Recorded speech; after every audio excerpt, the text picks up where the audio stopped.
Welcome to the second lecture of electrophilic addition reactions. In this reaction, you are going to study about the hydrogenation of the alkenes. So let's have a look on the lecture in detail.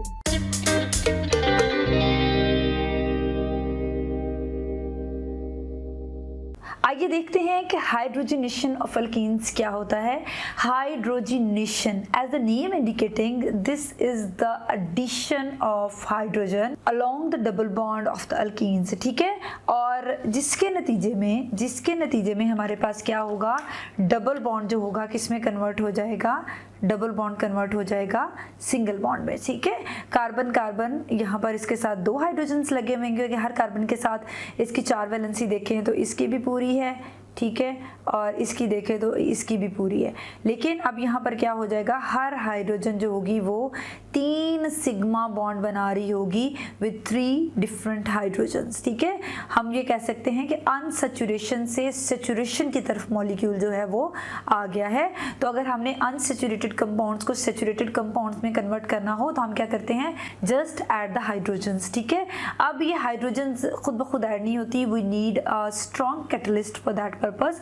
और वो strong catalyst जो होता है that can be metal, platinum हो सकता है, platinum, निकल और रोडियम हो सकता है हमारे पास, ठीक है।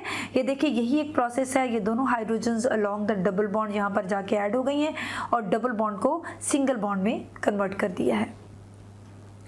अब इस प्रोसेस में एक तो कैटलिस्ट ज़रूरी होता है जो हमने पढ़ लिया, ये इन्वॉल्व होता है। दूसरी बात, अब यहाँ पर 2 नए सिग्मा बॉन्ड्स बन रहे होते हैं, ये वाले, जिस तरह मैंने बात की, ये वाला सिग्मा बॉन्ड और ये वाला sigma bond. Formation of 2 new sigma bonds जो कि कार्बन हाइड्रोजन्स के दरमियान बन रहे होते हैं, इस प्रोसेस के दौरान उनकी फॉर्मेशन होती है, ठीक है। ये रिएक्शन जो होते हैं स्टीरियो स्पेसिफिक होते हैं, सेम तरह की रिएक्टिव स्पीशीज़ है, 2 तरह के हाइड्रोजन्स हैं और ये जो है मॉलिक्यूल को और ये मॉलिक्यूल के जो हैं वो सेम साइड से लगेंगे, इनके साइज में कोई फ़र्क नहीं है और एक ही स्टेप में ये जो हैं जाके लग रहे हैं मॉलिक्यूल के। किस तरह से रिएक्शन हो रहा है ये हम अभी मैकेनिज्म में पढ़ लेते हैं। तो इस तरह के मॉलिक्यूल्स के लिए क्या होता है, सिन एडिशन पॉसिबल होता है, ठीक है। अब पहले स्टेप में क्या होगा, when the reaction is going on, जो हाइड्रोजन है वो क्या होगी, कैटलिस्ट, जो फॉर एग्जाम्पल हमारे पास प्लाटिनियम है, कुछ भी है, उसकी सरफेस पे जाके अब्जॉर्ब हो जाएगी, जिस तरह ये हमने पढ़ा। सेकेंड स्टेप में क्या करेगी, अल्कीन्स जो होंगी that will approach this hydrogen. ये इलेक्ट्रॉन डेफिशिएंट सेंटर है और हम इसको इस तरह से लिख लेते हैं, ये कार्बन कार्बन डबल बॉन्ड है और ये हमारे पास हाइड्रोजन्स हैं।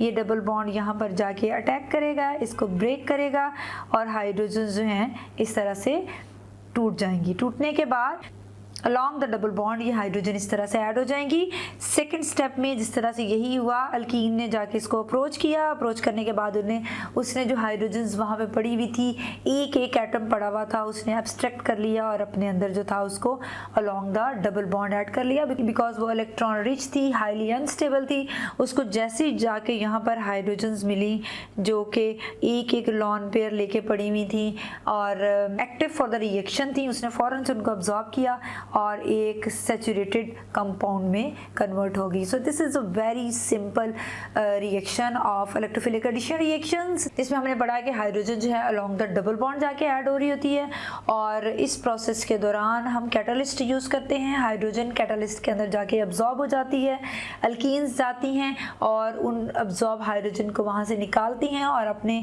डबल बॉन्ड के जो अलोंग द डबल बॉन्ड जो है उनको एडअप कर लेती हैं और अनसैचुरेटेड कंपाउंड से सैचुरेटेड कंपाउंड की तरफ जो है वो शिफ्ट हो जाए। So this is all about the second lecture of electrophilic addition reactions. We will meet soon in the third lecture of electrophilic addition reactions. Till then stay happy, keep learning and follow me on my Instagram and Facebook और comment section में अपना feedback जरूर देते रहें।